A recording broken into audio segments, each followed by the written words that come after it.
महाबोधी महाविहाराच्या मुक्ती आंदोलनासाठी वंचित बहुजन आघाडीने पाठिंबा जाहीर केलेला आहे।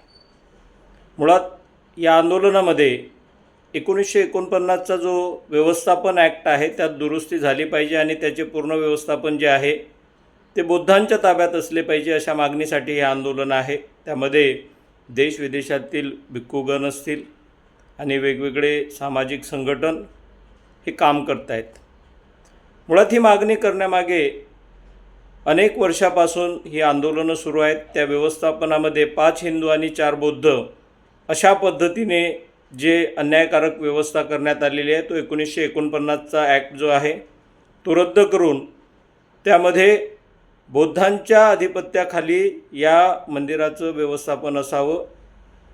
मात्र देशामध्ये ज्यांनी अनेक वर्ष सत्ता उपभोगली त्यापैकी कुठल्याही राजकीय पक्षाला या संदर्भातला व्यवस्थापन कायदा करावा असं वाटलं नाही।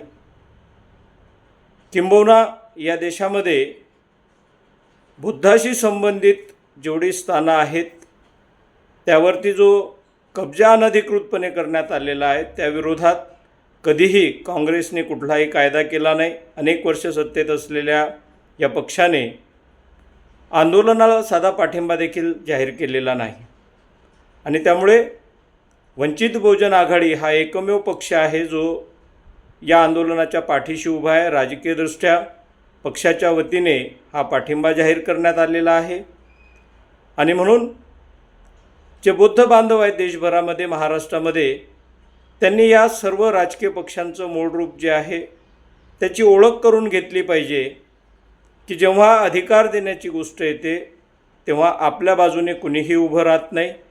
आपण मात्र एखादा राजकीय पक्ष जेव्हा संविधान दाखवतो, एखादा राजकीय पक्ष जेव्हा या देशाची लोकशाही आणि घटनेच्या संदर्भात बोलतो तेव्हा आंधळेपणाने त्यांच्या पाठीशी उभं राहतो। हे कुठेतरी थांबण्याची गरज आहे।